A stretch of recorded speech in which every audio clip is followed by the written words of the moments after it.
Democrats lost about 700 seats in 2010. It was a shellacking, as Obama rightly called it. But 2012, they should have won most of those seats back. They didn't, because of the way Republicans drew the lines in 2011 so that they ensured themselves supermajorities in states even where they didn't get more votes. They essentially insulated themselves from the ballot box. This is a long-term strategy to defeat the demographics of a changing nation. Eric Byler for TYT Politics. Has race-based gerrymandering in the computer age crossed a constitutional red line? The Gill v. Whitford case out of Wisconsin has the potential to completely transform America's electoral map by tossing out district lines drawn by Republicans after the 2010 census. Racial gerrymandering is unconstitutional, but partisan gerrymandering is perfectly fine, according to the Supreme Court.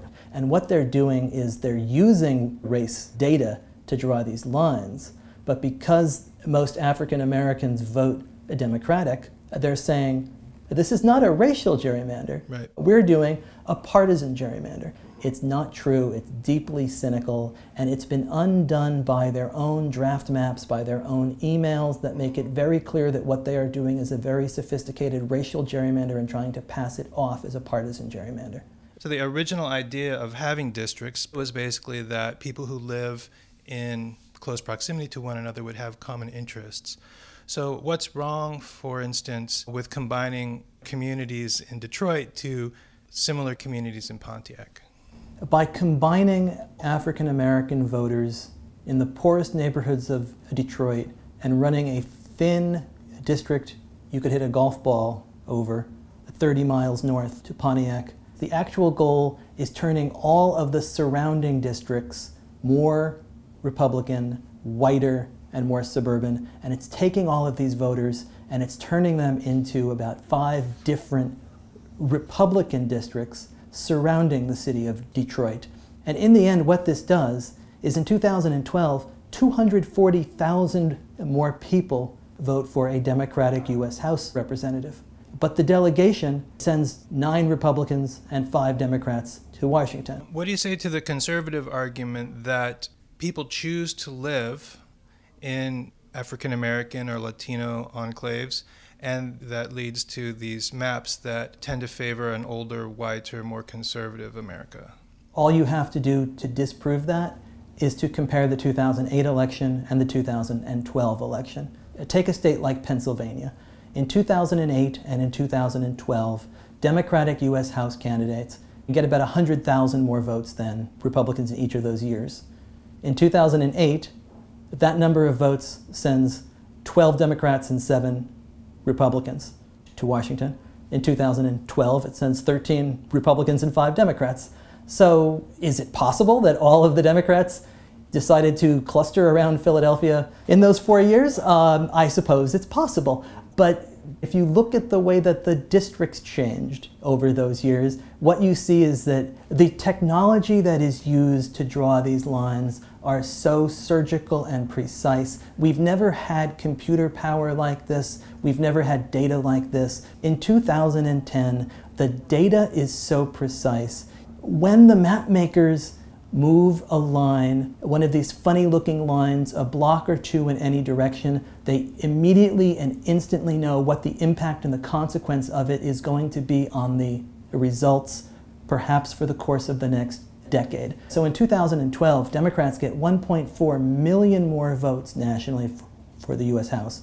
Republicans keep control of the chamber 234-201. Michigan is a 9-5 Republican delegation. Ohio is a 12-4 Republican delegation. North Carolina is 10-3. Pennsylvania is 13-5. The Brennan Center at NYU's Law School and the Associated Press have estimated that the impact of gerrymandering is somewhere between 16 and 22 unearned seats for the Republican Party, largely in those states. And so Kennedy, in this case that is impossible to pronounce... Veith versus Jubilerer.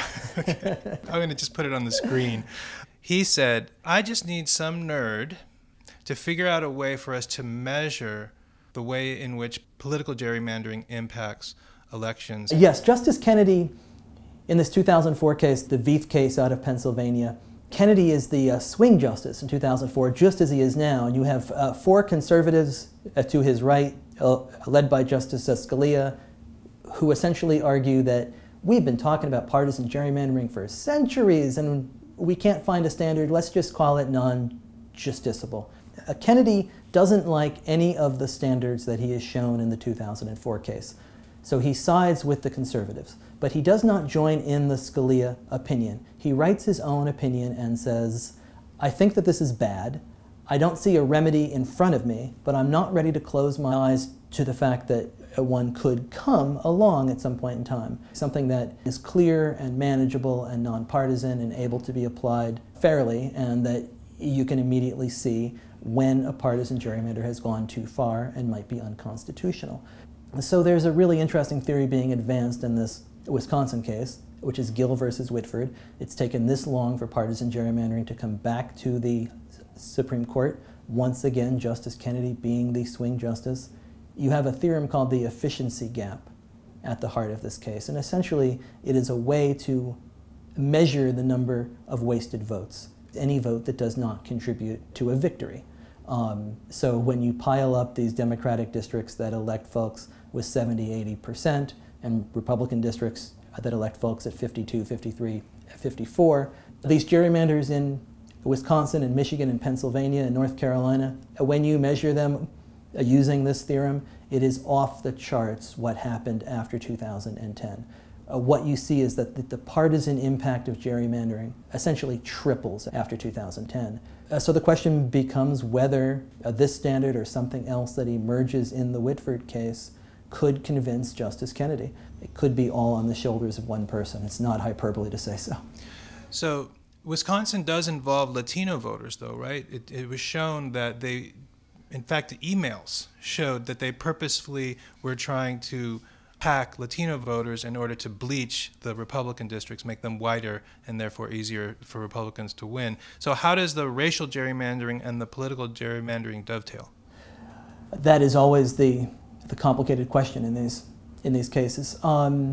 Wisconsin is largely about the state assembly. It's about the lower house, which the Democrats controlled after 2008.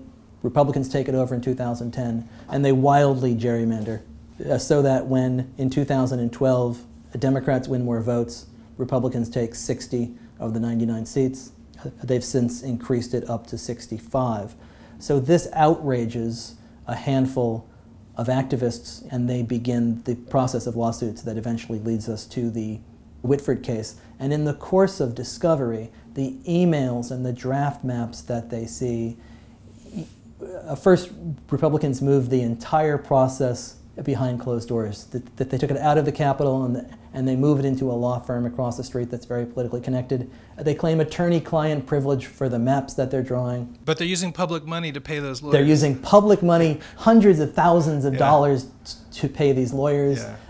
When the Democrats take back the chamber briefly in the middle of all the Scott Walker recalls, they become the clients of the law firm. Oh, wow. So the Democrats are able to force the law firm to produce a bunch of documents and these draft maps and these emails that show exactly what they're trying to do to the Latino and African American vote. There are emails in which they talk about wildly gerrymandering what they call HVAP, Hispanic voting age population, and they talk about wildly gerrymandering it so that they can increase it by 0.017 in a couple of places, because they're trying to be that precise and to claim that many districts for themselves. We have to call this by its name, because gerrymandering is the thing that makes us all fall asleep in civics class. Yeah. Politicians know this. That's how they're able to get away with sticking this process behind closed doors, because it sounds like it's lines and it's math and it makes our eyes glaze over. Right. The elite political media likes to tell you that this is just politics as usual, that this is just how the system works. It's not. It's how one party conspired after the 2008 election to change the way the system works and to tilt it in their advantage deeply, and perhaps to push it beyond the realm of the voters fixing it at the ballot box. And that ought to concern us all.